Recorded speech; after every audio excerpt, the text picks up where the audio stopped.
Welcome to Building Fortunes Radio. Make sure you check us out at buildingfortunesradio.com. Along with our marketing partners, we're here to help our PM Marketing Network Lead customers build their businesses and make the world a better place. At Building Fortunes, we know how much your business means to you and the people important to you. So spread the word, tell a friend, join our newsletter, and go make a difference in your world. Now on to our show with your host, Peter Mingles. Hello, everyone. Peter Mingles here. You're listening to us live on Building Fortunes Radio. It's www.buildingfortunesradio.com. And sorry about that. We are here tonight. It's a Saturday night, 8:30 p.m. Eastern Time, 7:30 p.m. on the Central Side. And every Saturday at this time, we do a radio show with a gentleman. His name is Scott Johnson. Scott Johnson and I met. It's going to be, I guess, 5 years. I don't know, something like that. I did a radio show with a gentleman named Roger Van Vlissingen, which was a little bit on the anti-MLM side. Roger and I had a conversation as a result of me calling him. He was an MLM critic, wrote something on a website called Seeking Alpha. I thought it was really well done, very well thought out. And I like to talk to smart people, especially if they have opposing views. So when we had this conversation with Roger Van Vlissingen, he bought some backup. Guy named E. Robert Smith, who wrote a book called Downline, I believe, and as a result of that radio show, Scott Johnson called me up, and he happened to call me up on a Labor Day, and nobody else calls me up on a Labor Day, which was kind of nice. I was doing some work, so we had a chance to ask a nice uninterrupted phone call, and as we were doing that phone call, he was mentioning to me that there's a lot of people that miss the Amway tool scam and the tool scam aspects of this industry. And only because I had hired and fired myself 3 times with Amway, I was really familiar with what I thought he was going to talk about. And we had a nice conversation. One thing led to another. I said, why don't we do this on the radio show? Because you have some very interesting points. I didn't realize that we would have this conversation 5 years later every Saturday at 8:30 p.m. Eastern Time.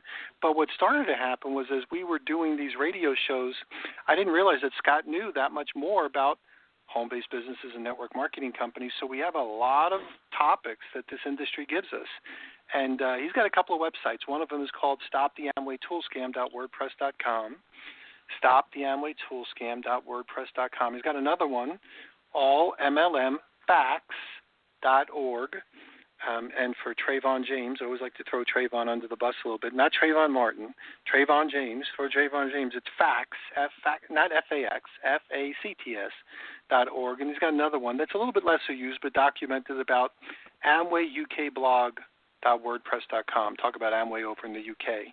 And we have lots of really interesting conversations. Sometimes we talk about the things at hand, like what's going on with the MLM world. And sometimes we expand a little bit into cult-like things. We talk about Scientology and even, believe it or not, child sex trafficking and some of the similarities in the business model. And sometimes we have other guest speakers. And tonight, Scott's got a really great guest speaker. And I'm going to turn this back over to him. But if you want to hear these again, go to buildingfortunesradio.com/Scott-Johnson. If you go there, you'll be able to hear the previous radio shows that we've done, and all of them are really very good and very interesting. They talk many times about the topics of the day, and sometimes we go off on positive tangents.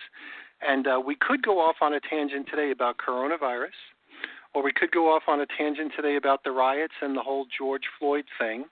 But I think we're going to focus today on things that are probably going to be around for a long time, unfortunately. Because the coronavirus is probably going to come and go. Unfortunately, the George Floyd thing is probably going to be replaced sometime in the next couple of years by something else. But all these things have a tendency of going through their little cycles.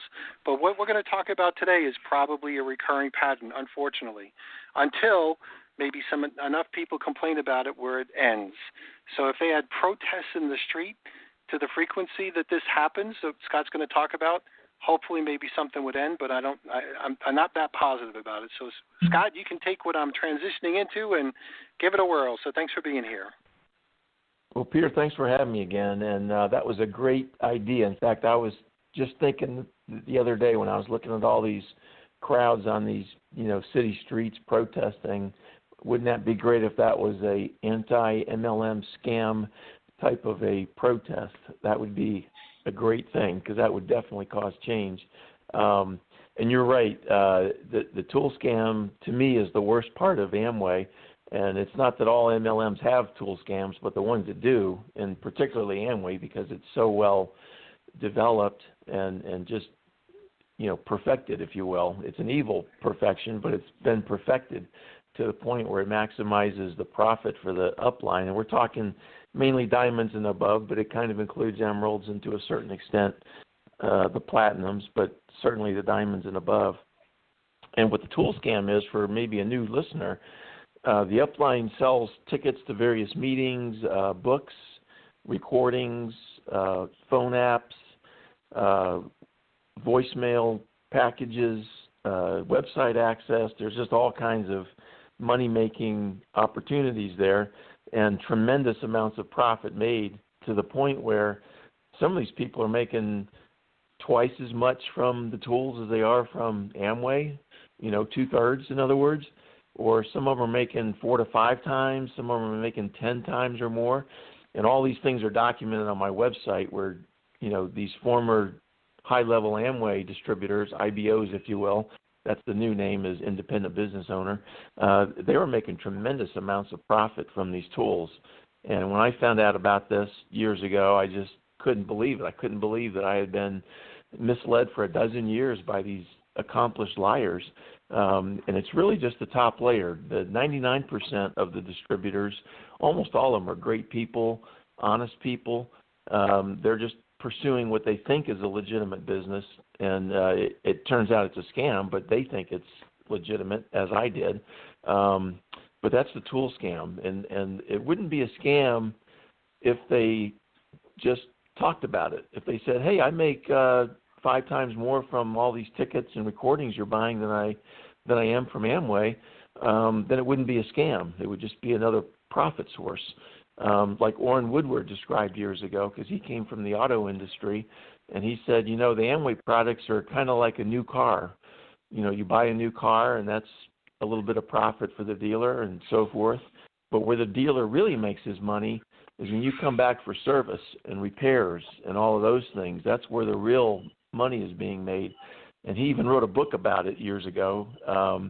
And I believe Amway forced him to withdraw the book and rewrite it to not be so explicit about the correlation between the automobile industry and Amway, because he was making the direct correlation between that and the tools, where Amway is just sort of the lead-in, but the real bucks are the tools. And so that's why I call it the Amway tool scam, is because they just don't publish that. You have to go somewhere else to find those facts for yourself. And certainly my websites are one of those places that you can go to see that. And like I mentioned, not all MLMs have tool scams, but man, the ones that do, to me, it's the worst part. Now, I think almost all MLMs have a second problem, and that is lack of retail sales. And if you go to the FTC website, Federal Trade Commission, ftc.gov, you can see how they feel about it, and they've won court cases and settlements and so forth over the years against individual MLMs. They've never really gone after the entire industry, but they have either shut down or taken control, if you will, make those companies change their practices such that they are required to have retail sales and show records of that. And a couple of the recent examples are Herbalife and Vemma. So I think that's probably a more widespread problem, the lack of retail sales, generally because most of the products are overpriced. It just doesn't, conduct itself to be an environment where people can sell things. And quite frankly, most people don't want to be salesmen. And so when it's not pushed on them to sell, they just naturally don't sell. They just go out and sponsor people and use that volume, their downline volume, as their profit source. So just wanted to kind of give a real quick high-level overview of our thoughts. And both of us are pro-MLM if it's done the right way. If there's not a tool scam and if there's lots of retail sales, I think it's a brilliant model. It's just I don't see anyone doing it the right way. And that's sort of the state of affairs. So today we've got, I think, our youngest guest ever. I don't know if I've asked everybody their age and kind of verified that, but I think we've got the youngest person we've ever had on the show. So that's a really interesting aspect of this, being the two old farts that we are, Peter. And so I'm going to introduce Ian Schrauth, who was in Amway for a relatively short period of time, but I think he's got a lot of good insights. And Ian, if you want to just kind of introduce yourself and, what you do. I know you're an author and a publisher and so forth. Just, tell us a little bit about you and, what you're up to right now in your life. Go right ahead. Sure. So, as he said, my name is Ian Schrauth. I'm actually the best-selling author of the book The American Way, The Good, the Bad, and the Lies I've Learned About Being an Amway IBO. And I've written multiple books about various topics, mainly fiction, ranging from the story of Kesha to just a general romance saga. I'm also a software and web developer, and as he said, I'm probably one of the youngest people on the show, as I'm only like 23 years old. And I'm actually writing my next book, Beyond the Veil, which is 65 side hustles to make money rather than network marketing. It's available July 25th. Great. And where can they find that? You can find them on Amazon. Okay, great. Just look for your name? Yeah, Ian Schrauth, Schrauth. And let me just interrupt for a second. We want to remind people that we're going to put up a guest page for Ian. So Ian, if you can, could you make sure that you put up a link to whatever it is that you want, including whatever other websites you want to, right on that link, so when people are looking for you, they'll be able to find you. So you can search online, but also you can search from on Building Fortunes Radio on the guest spot. Last name again spelled Schrauth. Okay, go ahead, Ian. I'm sorry. I just wanted to let people know. We'll repeat Ian's spelling of his last name a couple of times towards the end. So if you don't have a piece of paper yet, don't worry about it. We'll repeat it again. Go ahead, Ian. No, I think that was all I wanted to say. Yeah, that's great. We're here to cross promote. You're on our show helping us with some information and your experience, and we want to promote whatever you're up to as well, whether it's related to MLM or not. We're just here to cross promote. So I guess what I'd like to do is just kind of start with, how old were you when you were approached, and who were you approached by, and how did that kind of happen? Can you just kind of take us back to that period of time for us? Go right ahead. Sure. So back, I was I want to say 22, turning 20. Actually, I was 21, and I was approached by one of my friends that sold Amway. Originally, I wanted to create a mobile application for at the time, since I own a publishing company, it was once a software company, but I transitioned it into a publishing company. But anyway, I wanted to build a mobile app, like a social media app for people, dog lovers. And he was like, "Oh, since you own this business, are you an entrepreneur?" And I was like, "Yeah, I'm an entrepreneur." He's like, "Oh yeah, my team would love to meet you. How would I meet you at this random person's house, and we can talk about this amazing business opportunity?" At first it was a little skeptical, but I agreed to it since I've known him since grade school. And so right before I was about to leave, my mom was like, "Where are you going?" And I was like, "I'm going to go to this business meeting." And she warned me about an organization that we were like a church that we were a part of, and that they did multi-level marketing, but she couldn't think of the name.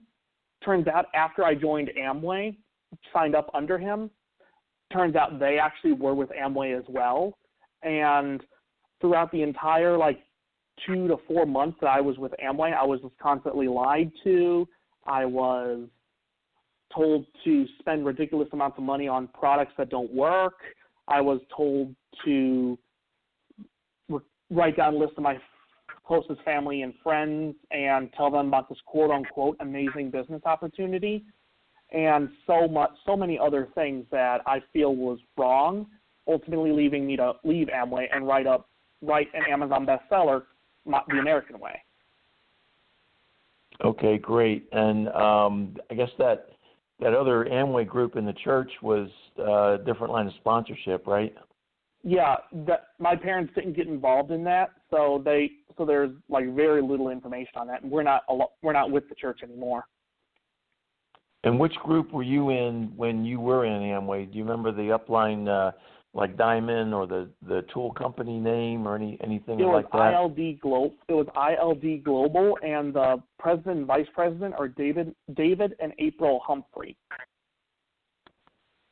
Yeah, and I think they were a breakout group from Worldwide Dream Builders, as I recall. I was looking that up after we talked the first time, and I think that was just a breakaway group from the other group. In all of these different groups, there's probably, I don't know, there's probably 3 or 4 large ones, but there's probably, I don't know, 15 or 20 decent-sized tool companies out there. Mm-hmm. They tend to break away when, a group gets big enough such that the person starts scratching his head going, gee, I could probably keep a lot more of this tool scam money if I just broke off and started my own company.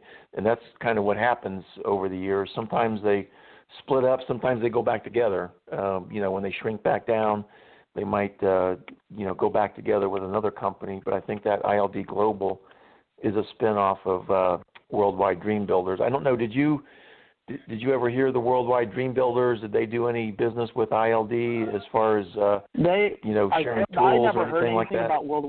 I never heard anything about Worldwide Dream Builders while with ILD, but I do recall them trying to pressure me into signing up for a convention that they wanted me to travel to, I think, Orlando for.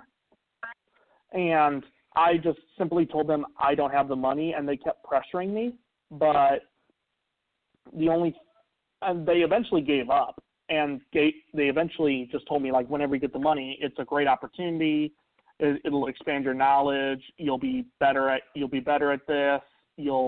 And all around successful. You'll eventually make it to the double diamond and all that stuff.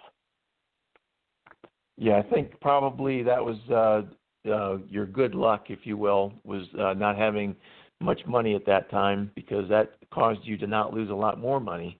Yeah. And so if you could ever be lucky to be broke, you timed it right, because you would have lost a whole lot more money if you had a little bit, because typically what a lot of people do, even if they don't have a lot of money, they have enough to get started, and then there's this feeling of, well, gee, I already put some money into this, and I've learned some things, so I may as well keep pressing on. And then they just go down that rabbit hole, and all of a sudden they've spent a lot more time and money on it than they ever imagined, and they're in a lot of debt that they never intended. So that was probably a good quirk of fate for you to have that situation. And so did you go to some of the meetings, like the local meetings that they were holding? So, yeah, I went to the meeting to meet with I think it was the Emerald of ILD Global, and he told me that anything that I wanted to do, Amway and ILD Global could help me achieve that.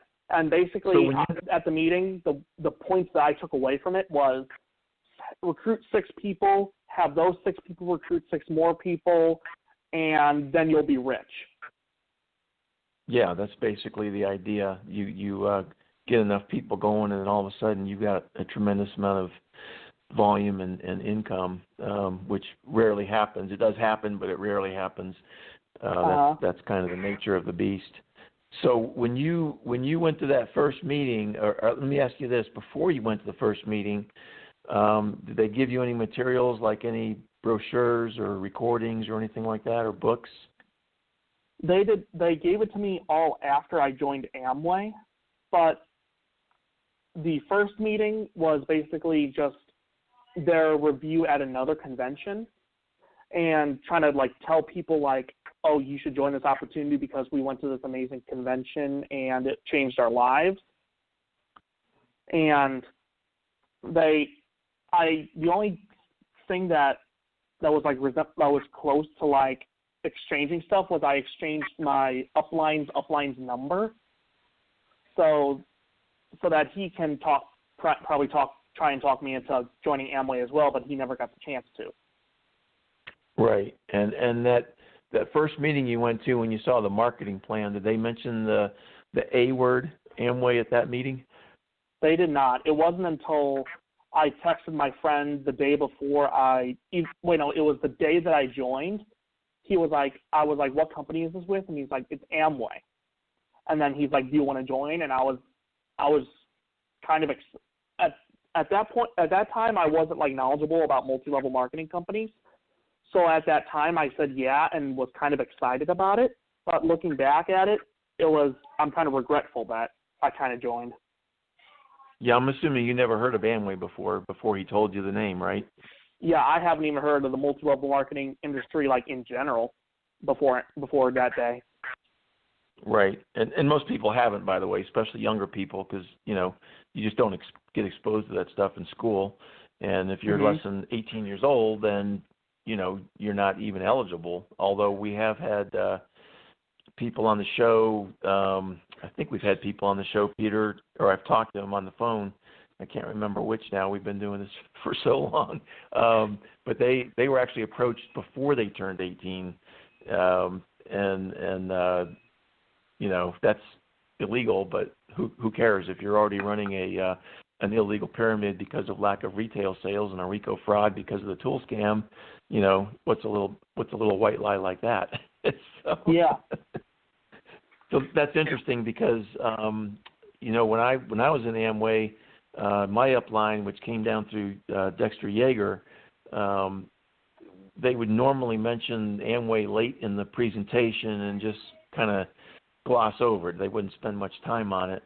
But then when I got re-involved after sort of a 2-year hiatus, and my tool company had been merged with another one, when I went to 2 marketing plans and another monthly seminar, during all 3 of those events, Amway wasn't mentioned a single time. And actually, back then it was called Quickstar. They changed Amway's name to Quickstar between 1999, and it was phased out between 2007 and 2009. But they didn't even mention the word one time during that whole time. I don't know if you ever had a chance to go to any other either house plans or the monthly seminars. Did you attend any additional meetings beyond the one where they showed you the marketing plan? I did, other than the one with the Emerald where it was like recruit 6 people and have those 6 people recruit those 6 people and telling us about how to be successful at our business. Other than that, I just called it. I was just like, I started to get that this is sketchy vibe, and I stopped going to the meetings. Gotcha. So you never got totally sucked in and spent too much more money. I think when we talked, they even tried to give you some products at one point. They gave me a bunch of products free. Like to try out and give to friends. Sorry. Now, that wasn't from your friend, right? That was from his upline? That was my friend's upline's parents, which is technically my friend's upline's upline. That's a mouthful. Yeah, right. And that's kind of an unusual thing, at least in my knowledge and experience. Giving away stuff like that, it normally does not happen. Although I have to say, during my time, my upline, Diamond Bruce Anderson, excuse me, it was, well after he was a Diamond, he had bumped into one of his childhood friends somewhere, just bumped into him by accident. And the guy was really down in his luck, and he bought him his starter kit. And he later said, I shouldn't have done that. Because if you give somebody something, then they don't really, they don't really value it if you just give it to them. And that's why generally people don't do that. But there's always exceptions. There's always exceptions to the rules. Now, did you try or have success selling products to customers? So when we had my quote-unquote grand opening party, I was supposed to invite friends and family over to my friends' upline's house so that we could pitch them and sell them products. A $92 sale earned me $7 or $8 in commission. The rest of it went up to my upline's pocket. Yeah, well, that's interesting. You even sold any products at your grand opening, and that is something that is done more in the, I think, worldwide dream builders groups versus the other groups. For example, Jaeger, I don't believe, does that. And I say that, I don't know, every leg within the Jaeger organization and their exact practices, particularly the current practices. So, I'm not saying anything that, I'm definitely confident about, but I have heard a lot more of those grand opening type things with the worldwide dream builders and, the offshoots of those organizations than the other ones. And now that was more of a selling environment versus trying to recruit them. Is that accurate? That is accurate, yeah. Actually, I take that back a little bit. Maybe, come to think about it, they were trying to recruit. My upline was trying to pressure me into recruiting the guy that bought the $92 for the products, I think. But I'm not 100% sure about that. But come to think about it, I think there probably was a little bit of recruiting in there, but not much. So the $92 was all purchased by one individual, is that right? Yeah, correct. Okay. And how many other people were there that didn't buy anything? There was like 2 other people, I think, and then there was one of them that my upline actually stole the sale from me. Really? So it benefits him, yeah. So he rang it out under his name. Nice.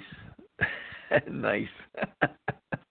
Yeah. Although I had a similar experience to that too. It was after I had found out about the tool scam, and one of our downline had made a retail sale. I was glad I was sitting down at the time. Actually, they did sell a little bit of stuff on the side. They were really nice people, and they had a little success. I won't say they had a lot of success, but they sold things here and there. And I was looking at the paperwork afterwards, and I saw that this volume had gone to a customer from our downline, which meant it should have, we should have received not so much the retail markup profit, because that goes to the person that sells it, if any. Mm-hmm. Sometimes you have to sell at IBO cost because they're so expensive. Even at IBO cost, you just can't sell anything. But then I was supposed to get the PVBV, and that went around me to my, I think, upline. And I said, hey, this isn't right. And, I called the company, and it wasn't much money. It was probably, I don't know, $2 or $3 or $4. So it wasn't the amount of money. It was the principle that these people were, somehow, I don't even know how it happened exactly, because it's all supposed to be on the computer, but it went around me. The volume went around me. So that was kind of a interesting thing. I after talking to you and you mentioning that again, I wonder how much of that happens, because it doesn't seem like it's unique to my experience, if you experienced it as well. Now, that guy that bought $92, was that like a friend of yours, or? Yeah, that was another friend that I went to high school with. Okay. And did he ever buy anything more? He did not. I never bothered to contact him about, pressuring him, hey, I'm trying to meet my monthly quota. Can you buy anything, anything like that? I never pressured him to do anything else, so he just didn't buy anything, because he probably went home, told his mom about it, and then she probably said something like, oh, it's a pyramid scheme, get your money back if you can. Yeah. Did he try to get his money back? He did not. Okay. Yeah, probably out of respect for you, He probably said, hey, this is a business sort of a environment, and, I bought some stuff from my friend, and, that's the way it goes. He probably just let it go with that. Now, have you been in contact with him subsequently, as far as after you left? Every once in a while, yeah, but it's not every time we talk. It's just like a hi, how are you? Good, be on your way. Right. And you never really talked to him about, you discovered it was really a scam, and you didn't realize it when you were promoting it to him. Correct, yeah. Yeah, that would be my recommendation, is you tell him, and actually anyone else that be wary of Amway, because it's an illegal pyramid and a RICO fraud. and certainly you can direct them towards my websites for the evidence of that.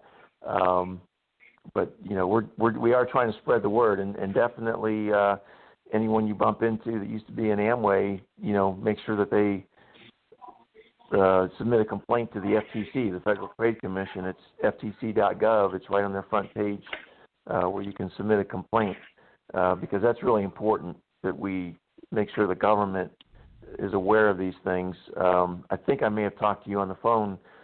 I talked to an Amway, or not Amway, an FTC attorney several years ago, and I said, hey, I've got this great website. I only had one at the time. Now I've got 3. I've got this great website that goes over all the different aspects of what's wrong with Amway and, the problems and so forth. And, why can't you take the information from that website and start an investigation? And she said, well, the way our process works is we have to get a certain number of complaints, and then we'll start an investigation. And I asked her, well, how many do you need? And of course, she declined to tell me the number. So I don't know what the number is, but I know that everyone that submits a complaint, that's a good thing, Yeah. So I would, if you haven't done it, I would encourage you, and anyone you ever bump into, if they've ever been in Amway, or know someone maybe that was, make sure they submit that complaint to the FTC, because I think that's how we get the big action. This radio show is good. All the YouTubers are great. The different websites, the Facebook groups, all that stuff is great. But I think if we really want, to pull out the big guns, it's going to be the government. And for them to move, you got to get the complaint submitted. So that's my highest recommendation to everybody, really.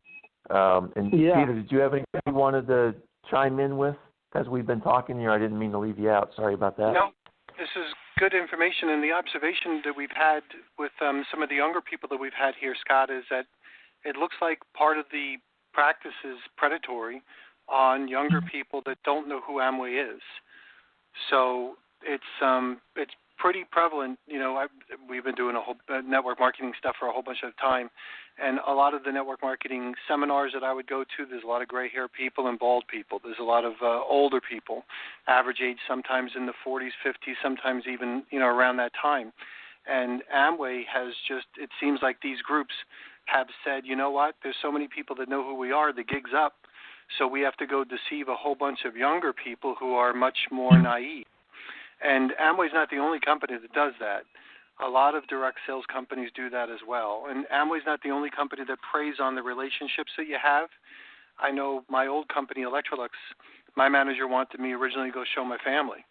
And I balked at that, and I said, you know what, how about I do this? Why don't I figure out how to show total strangers, because my family's going to stay my family, even when I'm done with this. So I bucked that business model practice, but it is the business model mantra of these Amway people. Grand opening, bring your friends, bring your family, whatever it is to possibly do to get what I call the pity sales. A pity sale is one where they kind of feel bad for you. They want to support you. So you'll get those couple of sales, and if you wash out, that doesn't matter. They got your first couple of sales.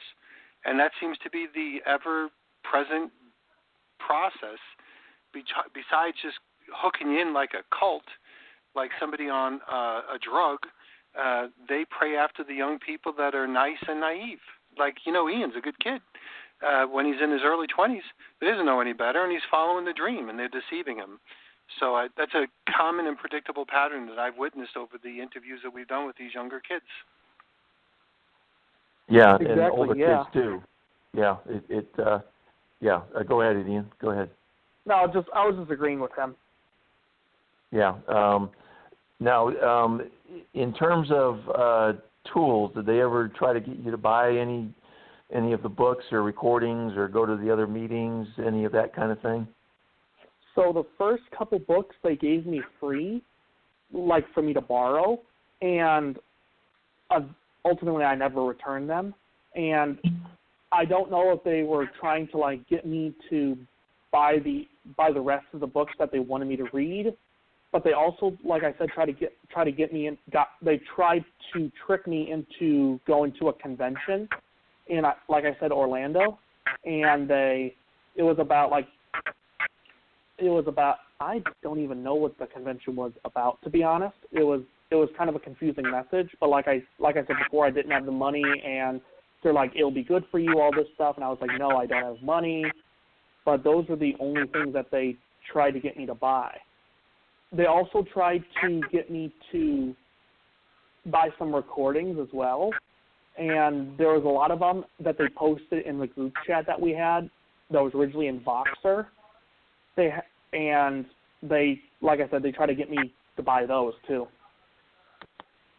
Now, do they have some of those recordings for free, or were they all at a cost? I believe some of them were at a cost, and a couple of them were free. Okay, probably just to hook you in. Yeah. If you listened to the free ones and liked them, then you would have said, okay, I'll sign up to buy some more. Yep. Yeah, and the free ones weren't even motivational, to be honest. Like, I listened to it while I was shopping at a grocery store, and I was like, what the heck is this all about? Like, I couldn't even get the message straight. Is that right? Do you remember what they talked about? Did they talk about their lifestyle, or what? Do you remember any of that conversation? They were talking about, I think it was building a team, I think. And again, at that point, I knew nothing about multi-level marketing and how it works. So I was just like, what the heck are they talking about? This is not how a normal business runs. Right. And Scott, right. we both don't know what they were, but I bet you we both bet our next paycheck to tell you they were not about selling product. So I they think were that's not. a pretty I can guarantee. I remember that they were not about selling products. Yeah. Yeah, that's a pretty safe bet. That's a pretty safe bet. So it was usually about opportunity and recruiting, and you got to have a big enough why to make you cry. So it was what I found when I was hooked into this, Ian, was my background was in direct sales and direct sales management. So recruiting was never going to be a problem for me because I was recruiting people to sell vacuums and books and stuff like that. So for recruiting, I said, listen, guys, can we skip the recruiting thing?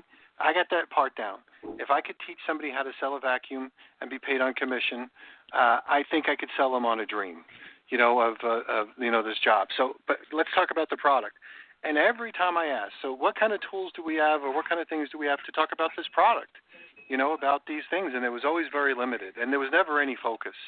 It was kind of like, the products were just an excuse for the business opportunity. And I said, you know what, I just don't get it. And all they wanted to do is make your list and let us have your list so we can suck your friends in. And then I really wasn't sure what they were going to do. Well, I did know what they were going to do with me when I was done. It was going to suck all my friends, then they were going to go get their friends and their friends and their friends and prey on the relationships that were developed. And that's what the business mantra was. And I just said, this is insidious. This is really cruel. And the idea that this is been going on for decades now, I can't say it any other way, but it's definitely ingrained in the culture.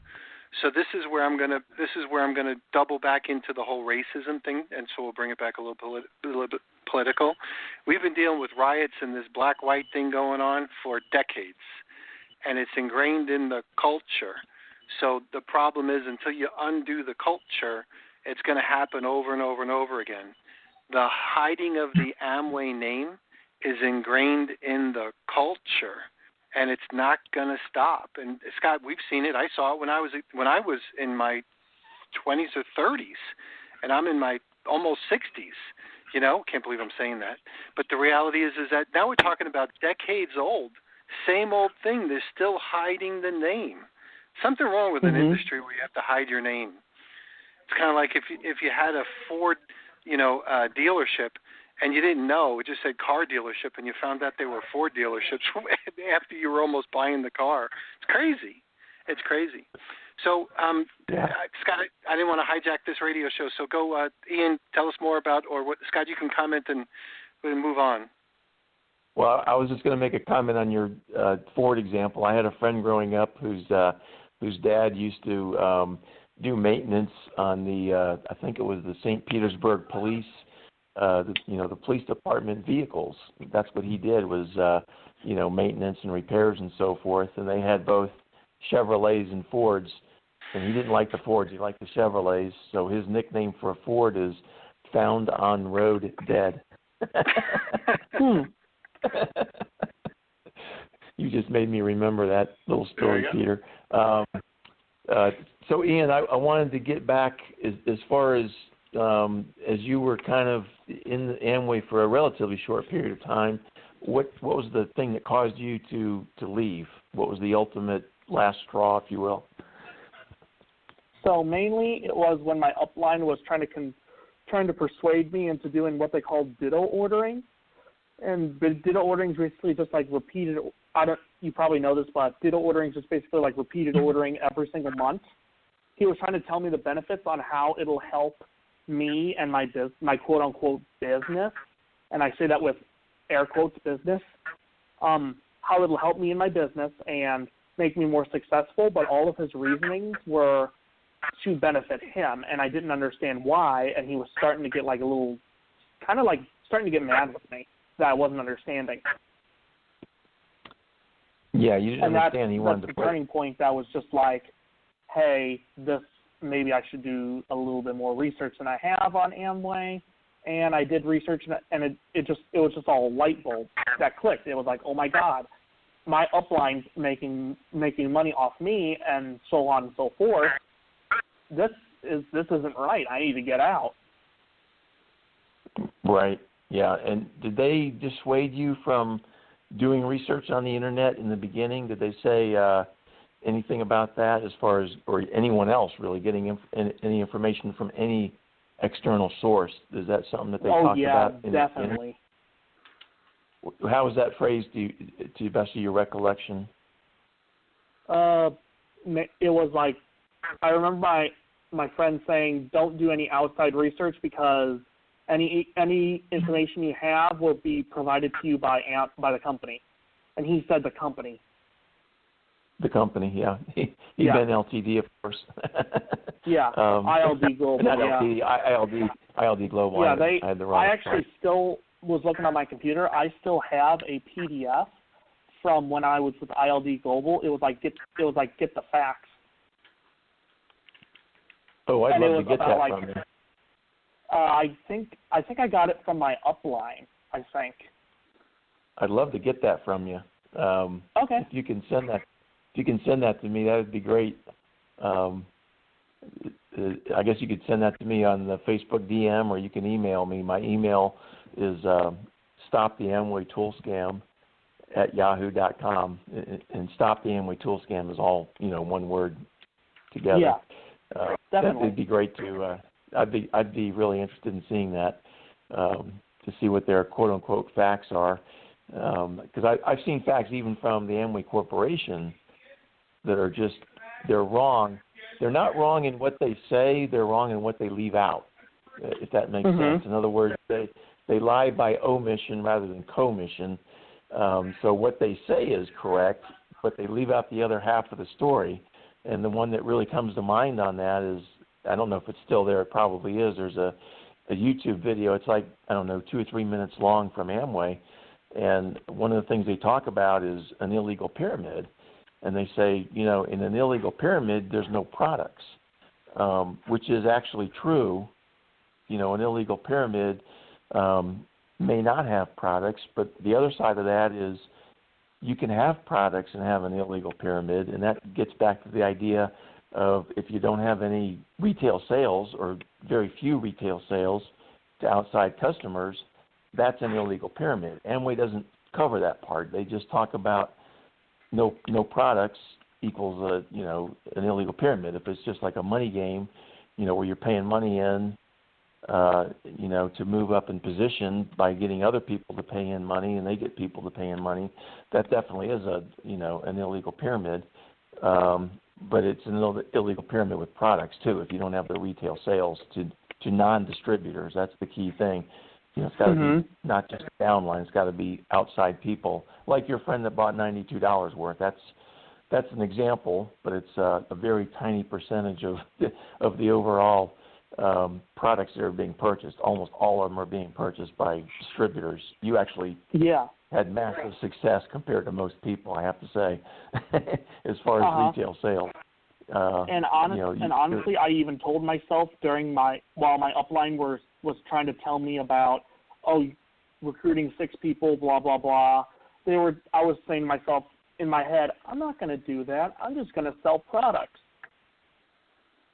Right. I remember saying and they that don't to want myself. you to do that. Yeah. They know that in the long term you're going to fall on your face because your friend did it because of the friendship, you probably wouldn't have gotten much further than that just because the products are overpriced. Do you remember if he bought them at the full retail price or the discounted IBO price or somewhere in the middle? Do you remember that detail? I think I was always told to buy it at the IBO price, I think, which I know is kind of strange because that means less money for them. Yeah, I mean, if you pay more than, as an IBO, if you pay more than just the IBO price, and some groups do this, by the way, and Worldwide Dream Builders is one of them, they'll say to their distributors, their IBOs, they'll tell them, okay, pay full retail because you're going to get back the difference in your bonus, your quote-unquote bonus check. I'll put the air quotes there too. The bonus check, just pay the full retail price, and then when you get the difference back, plus the PVBV, which is, kind of a small percentage, it's 3%, which is almost nothing. But then what Worldwide Dream Builders teaches is you put that money in a separate account to pay for things like your tools and your meetings and all that stuff, your travel, and you kind of create a business account, if you will. But it's all just funny money. I mean, you didn't really earn that money. You didn't make that money. You just overpaid to begin with, and then you got a rebate, if you will. So your upline wouldn't have gotten that difference. They would have got the same PVBV that they would have gotten no matter what you paid, because you would have got the difference between the IBO cost and the full retail price.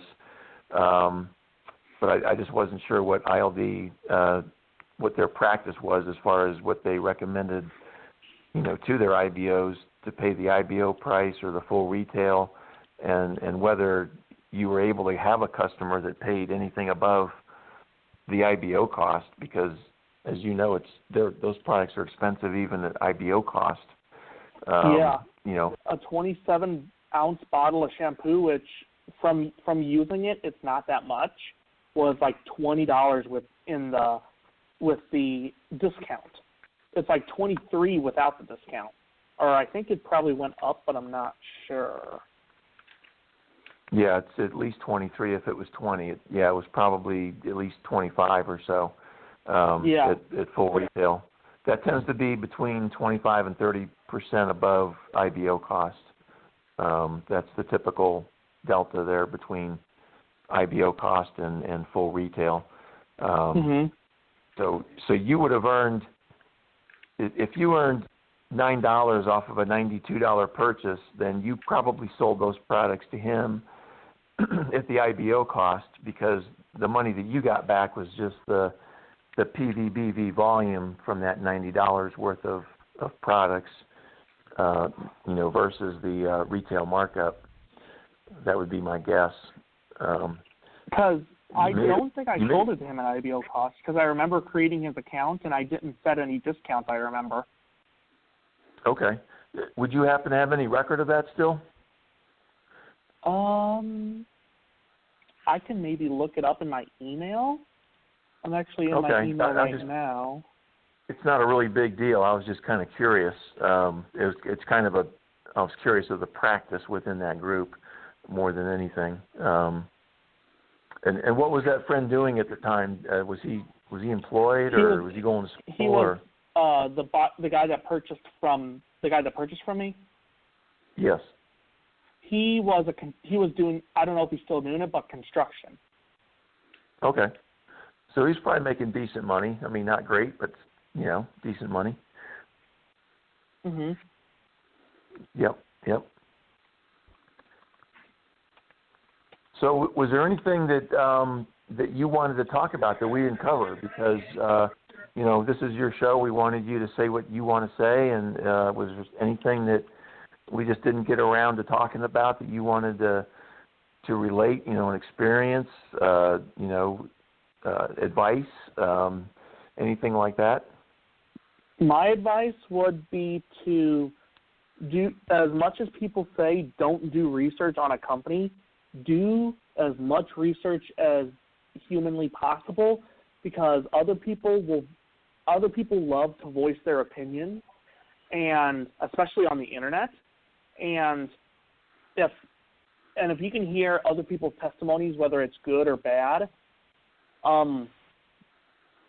listen to them, because they were in the business or quote unquote business. If you're talking about Amway, whether this is like a actual job or whether it's another multi-level marketing company or if it's a product, do the research no matter what people say about it, because the truth does show from the people that were in the company or have used the products or whatever. Yeah, real good points. In fact, Peter, one of our guests a little while back, she was talking about how, and she was, I think she was probably Ian's age at the time, and she's a couple years older now. Sarah, if you remember Sarah, she goes by Sarah Space Girl on YouTube. She's got some great videos. But she said that, she was told not to do research on the internet because, there's all kinds of crazy people out there. They tell lies, and, we have your best interest at stake, so, we're going to tell you the whole story, and things like, we don't make money unless you make money, and, all these things that make you believe that you need to not look at that information. And she kicks herself to this day. She says, I can't believe that I didn't go to the internet right away, because, that's my natural thing to do. And I think as a younger person, we're a couple of older guys. We grew up without the internet, and people that are, 25 years and younger, let's say, even 30 years old and younger, grew up with the internet, because the internet kind of started in 95 publicly. It was in universities and military, behind the scenes for several years, but really in 95 is when it kind of got started. And even then, there wasn't much to it, right? Because it started out with nothing, and it had to be built onto, and you had to get past the dial-up to have any kind of audio or video capability. So you needed broadband. That didn't happen for a while. But most people that are 30 years old and younger kind of grew up with the internet in some way, and it's just a natural thing for them to go to when they hear something. It's like, oh, let me Google that. It's just sort of a reaction. Whereas as older folks that didn't grow up with the internet, it's not quite as natural. It is to me now, but when we were coming along, either without the internet or in the early years, it just wasn't something that you would go to, you know what I mean, as a reference. It was just sort of out there, but it wasn't dependable. There wasn't much on it, and it really wasn't a reliable resource that it is today. But nowadays you'll hear things like, well, it's like a highway truck stop bathroom wall, and you know what they write on those walls, and that's the internet. And there is that kind of stuff on the internet. I'm not arguing that. But there's also a lot of really good information.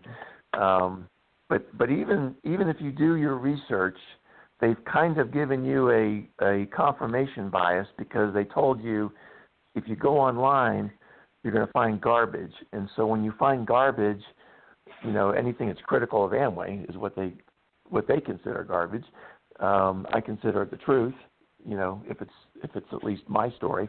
But they kind of set you up. They've kind of said you're going to find garbage. So when you do, even then you may not think that there's something drastically wrong with Amway. So it's kind of, they got you either way in some respect. I think if you do a lot of research, then you'll come up with the idea that there really is something wrong here. But if you just go out there a little bit, all you're really doing is sort of confirming what they already told you, and maybe it wouldn't put as much of a concern in your mind as if you just went out there. Like, let's say you just came across the word Amway one day, and you did research on it with, never been approached by it. You would probably absorb a lot of information that would lead you to not join Amway, would be my guess. So it is kind of a tricky thing, but I still believe in, educating people, whether it's this radio show, whether it's websites, whether it's social media. The other thing I do is encourage people, the Internet's a big place. So go pick a favorite parking spot that you have. Mine happens to be the John Oliver video that he did, I guess, 4 years ago now, almost 4 years ago. It was actually, I think, election night, that Trump got elected. and it just passed 23 million views. And it's still going pretty strong. It's about 1 million views a month at this point. And so I go out there to anyone that makes a comment, and I don't write it, I just do a copy-paste comment, boom, boom, boom. If you go to that John Oliver video, you'll see my name all over the place in the comments section, particularly if you order it by the newest comment first. You'll see me commenting. And so I would also encourage you to, pick a favorite spot in social media and just sort of own that spot. You know what I mean? It might be Twitter. It might be, what's the other one? Instagram. Of course, there's Facebook. Pardon me? Instagram's good. I was thinking of another one, and I can't bring it to the front of my mind. But it's one of these. What is it? It's one of these where people make short comments usually. Twitch, I just can't think. Maybe. No. If you say the right one, I'll remember it. I just can't. I can't bring it to my mind. What was that Twitter? You talking about Twitter? No, not Twitter. It's another one. The TikTok one, Snapchat? No, you haven't named it yet. Those are all good ones. I know there's one called Vine, but that was discontinued. You're talking about Reddit. Reddit. That's the one I was trying to think of. Okay. But in trying to think of that one, you guys came up with a whole bunch of them, and I would just encourage. I would encourage somebody to go to any one of those. Don't try to cover all of them because there's too many. It takes too much time out of your life. But pick one, and pick a conversation like on Reddit. There's an anti-MLM section on Reddit. If you want to make that your home base, just go on there and, blast the heck out of it. Spend as much or as little time as you want, but try to focus yourself so that, you can have the maximum impact. That's what I encourage people to do is, besides contact the FTC, of course, to do that and just be part of the noise, if you will, on the Internet, be one of those protesters that Peter was talking about earlier. I wish we could get an MLM scam protest like we see with, the unfortunate case of that man being murdered, in my opinion. That's just so disgusting to think about. Someone would do that to another human being is beyond me. But anyway, it would be nice if there was those size of protests out there. But a lot of people are just embarrassed. A lot of people, are embarrassed. They're ashamed. They feel some kind of guilt or something, and they don't want to speak up after they've been scammed. And I think that's very unfortunate. So I appreciate people like you, Ian, that say, "Hey, yeah, I'll come on your radio show. I've already written a book about it." Thank you. And that's just really good to see people like you out there doing that. And certainly as Peter and I get older, we're not going to be around forever. And hopefully I'll see the end of this. To quote Martin Luther King, I have a dream. I may not get there with you, but because I've been doing this since 2005, right? I've been making noise since 2005, so I know. And I knew at that time, I knew when I first started this effort, I said, if this was going to be easy or quick, someone would have done it already, right? I knew it would be a struggle. I knew it would take some time. These are big companies. They have, lobby presence in Washington, D.C. They pay off politicians all the time. And so, the cards are stacked against us in a lot of different ways, but I still believe in America and the voice of the citizens and the, just our God-given ability to speak up and speak out, the First Amendment. I value that a whole lot, and I think you do too. But it's not going to be any good if we don't use it. Exactly, yeah. that's what you're doing too. Writing these books and all the things that you do, being on the show and so forth. Because I think I met you on Zay and Melody's Facebook website first, right? I think you actually reached out to me asking. Actually, yes. Yeah, I did, because one of our other former guests, Dave, he approached me and said, "Hey, I came across this guy who wrote this book, and I'd like to give you his name." And I said, "Yeah." So yeah, that is how I came across you. I think Dave is part of some, and I can't say what I can't say because I don't even know. I don't even know the name of the organization, but he's on a board of directors or something. Maybe it's a media company or something. I don't know what it is, but I think you approached them with, "Hey, I'd like to, do a book giveaway and have you write a review for me," and it's what authors typically do. And that's how he came to know you, and then he forwarded your name to me. So yeah, that's how we hooked up and got to know each other a little bit. So whatever it takes to meet somebody, I'm willing to do it, because I've met a lot of people over the years that just kind of walk away. They say something and then they just walk away, and they don't ever do anything else. And it's going to take a little bit more than that, as you know, to cause change to occur. So I would just encourage you to keep doing what you're doing, and let's keep in touch, and just keep pushing on this thing. So was there anything more that you wanted to talk about before we wrap this up? Not for me. Okay, well let's go over again your your books and your website and whatever else you want to promote. Let's go ahead and do that again on the back end here. Just go ahead and tell, because you've got a publishing company website too, right? Yeah, my publishing company website, www.starboat.com. It lists all the books that I have published, and I also have my own website, www.ianschrauth.com, which that's www.ianschrauth. Actually, it's .com, and it's actually starboat.org. My apologies. And with my multiple books, I have my Amazon bestseller, which is The American Way: The Good, the Bad, and the Lies I've Learned About Being an Amway IBO.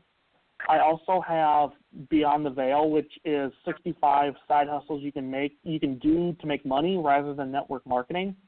And then I also have a bunch of fictional titles as well, including Powers and the Teenage Witch, Till I Find You, 270, which is a political book, The Girl with the Fangs, which is a vampire book, and many others.